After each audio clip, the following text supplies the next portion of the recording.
చూస్ country delight, live better. ఇప్పుడే country delight app ని download చేసుకోండి.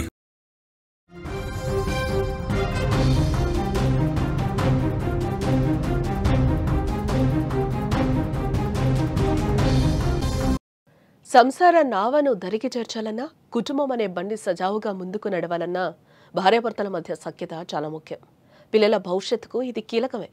అయితే ఇటీవల విడాకుల కేసులు పెరగడమే కాదు, వివిధ కారణాలతో భాగస్వాములు ఒకరి చేతిలో ఒకరు హత్యకు గురవటం నిత్యకృత్యంగా మారిపోతున్నాయి. తాజాగా భార్యను అతి కిరాతకంగా భర్త చంపేసిన ఘటన మేడ్చల్ జిల్లా కుషాయిగూడలో చోటు చేసుకుంది. బోడశంకర్ తన భార్య మంజులను అతి కిరాతకంగా గొంతుకేసి చంపేశాడు. అర్ధరాత్రి గాఢ నిద్ర సమయంలో కత్తితో పీక కోసేశాడు. అనంతరం అక్కడి నుంచి పారిపోయాడు. యాదాద్రి జిల్లా మోత్కూరు సమీపంలోని అడ్డగూడూరు గ్రామానికి చెందిన శంకర్ మంజుల దంపతులకు 3 పిల్లలున్నట్లుగా కూడా తెలుస్తోంది. వివాహం అనంతరం వారిద్దరు కూడా జీవనోపాధి నిమిత్తం ముంబైకి వలస వెళ్లినట్లుగా సమాచారం.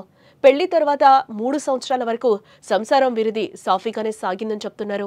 కానీ ఆ తర్వాత నుంచి శంకర్ అనుమానంతో మంజులను తరచూ తిట్టడం, కొట్టడం చేసేవాడని కూడా తెలుస్తోంది. అతడి వేధింపులు భరించలేక ఆమె వారం క్రితం మహేష్ నగర్లో ఉంటున్న సోదరి రాణి ఇంటికి వచ్చేసింది. ఆ తర్వాత శంకర్ కూడా తన కుమారులతో కలిసి అక్కడికి వచ్చాడు. శుక్రవారం పెద్దల సమక్షంలో చర్చించిన తర్వాత శంకర్ ఇక మీదట మంజులను ఇబ్బంది పెట్టనని చెప్పి మాటిచ్చాడు. కానీ అర్ధరాత్రి అందరూ నిద్రపోయిన సమయంలో కత్తితో విచక్షణరహితంగా భార్యను నరికి చంపేశాడు. అనంతరం అక్కడి నుంచి పారిపోయినట్లుగా కూడా మనకి తెలుస్తోంది. ఈ మధ్య కాలంలో మనం చూస్తూ ఉన్నాం, భార్యాభర్తల మధ్య తలెత్తే వివాదాలతో ఒకరినొకరు ప్రాణాలు తీసుకుంటున్న ఘటనలు అనేకం చూస్తూనే ఉన్నాం. అనేక వార్తలు కూడా తరచుగా వింటూనే ఉంటున్నాం. తాజాగా అలాంటి కోవకు చెందిందే మేడ్చల్ మల్కాజ్గిరి జిల్లా కుషాయిగూడలో కూడా అలాంటి దారుణమే చోటు చేసుకుందని కూడా చెప్పుకోవచ్చు.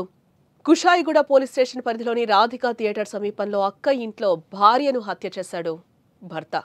భార్య గొంతు కోసి హత్యకు పాల్పడ్డాడు. అర్ధరాత్రి ఊహించని ఘటనతో కుటుంబం ఒక్కసారిగా ఉలిక్కిపడిందని కూడా చెప్పుకోవచ్చు. ఆ తర్వాత అక్కడి నుంచి పరారైనట్లుగా కూడా తెలుస్తోంది. స్థానికుల సమాచారంతో ఘటనా స్థలానికి పోలీసులు చేరుకున్నారు. యాదాద్రి జిల్లా అడ్డగూడూరుకు చెందిన బోడశంకర్ మంజుల దంపతులు బాంబే నుంచి 2 నెలల క్రితమే తిరిగి రావడం జరిగింది.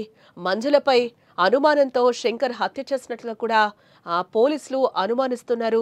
తరచుగా కూడా వీళ్ళిద్దరూ గొడవ పడుతూ ఉంటున్నారు అని కూడా ఒకంత మనకైతే సమాచారం తెలుస్తోంది. నిన్న రాత్రి నిద్రిస్తున్న భార్యను శంకర్ కత్తితో నరికి చంపడం ఇప్పుడు కలకలం రేపిందని కూడా చెప్పుకోవచ్చు. హత్యకు గల కారణాలపై పోలీసులు ప్రస్తుతం దర్యాప్తు చేస్తున్నామని కూడా చెప్తున్నారు. మంజుల అలాగే బోడశంకర్ కి 3 పిల్లలు ఉన్నట్టుగా కూడా తెలుస్తుంది. ఒక పాప, 2 బాబులున్నారు. వీరి స్వస్థలం మోత్కూరు దగ్గర అడ్డగూడూరు గ్రామంగా తెలుస్తోంది. శంకర్ 4 రోజుల క్రితం మహేష్ నగర్ కాలనీలో ఉంటున్న సోదరి ఇంటికి కుటుంబంతో కలిసి వచ్చాడు.